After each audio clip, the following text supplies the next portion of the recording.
এই মুহূর্তে আরো একটা ব্রেকিং নিউজ। আবগারি দুর্নীতি মামলায় জামিন পেলেন কেজরিওয়াল। 10 লক্ষ টাকার বন্ডে জামিন মঞ্জুর। আরো আপডেট নেব, আমাদের প্রতিনিধি জ্যোতির্ময় আমাদের সঙ্গে রয়েছেন। জ্যোতির্ময়।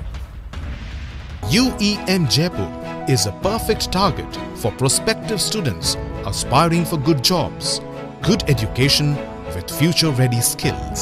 দেখো, জামিন পেলেন দিল্লির মুখ্যমন্ত্রী অরবিন্দ কেজরিওয়াল। এর আগে দিল্লির উপমুখ্যমন্ত্রী মনীষ সিসোদিয়া এই মামলায় অর্থাৎ আবগারি মামলায় বিআরএস নেত্রী কে কবিতা তারা জামিন পেয়েছেন। এবারে দিল্লির মুখ্যমন্ত্রী তিনি জামিন পেলেন।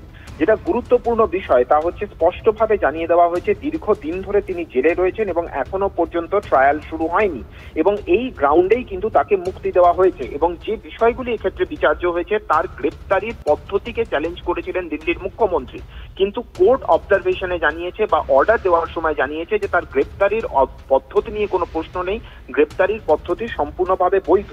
এবং এক্ষেত্রে গুরুত্বপূর্ণ কয়েকটি ফ্যাক্ট আমাদের সামনে আসছে। গত 5ই আগস্ট আমরা দেখতে পাই দিল্লি আবগারি মামলায় অর্থাৎ এই কেসে সিবিআই এর যে কেস, সেখানে দিল্লির মুখ্যমন্ত্রীর জামিনের আবেদন খারিজ করে দিয়েছিল দিল্লি হাইকোর্ট এবং তারপরেই তিনি সুপ্রিম কোর্টে দ্বারস্থ হয়েছিলেন।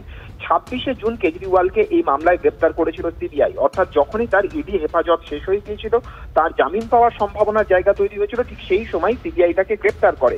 এবং এর আগে জুলাইয়ের 12 তারিখে ইডি মামলায় সুপ্রিম কোর্ট থেকে জামিন পেয়েছিলেন দিল্লির মুখ্যমন্ত্রী। 21শে মার্চ অর্থাৎ যখন লোকসভা নির্বাচনের ঠিক প্রাক্কালে 21শে মার্চ দিল্লির মুখ্যমন্ত্রীর বাসভবন থেকে অরবিন্দ কেজরিওয়ালকে গ্রেপ্তার করা হয় এবং নির্বাচন চলাকালীন কয়েকদিনের জন্য তাকে প্রচারের জন্য তাকে সেই সময় অন্তর্বর্তীকালীন জামিন দেওয়া হয়।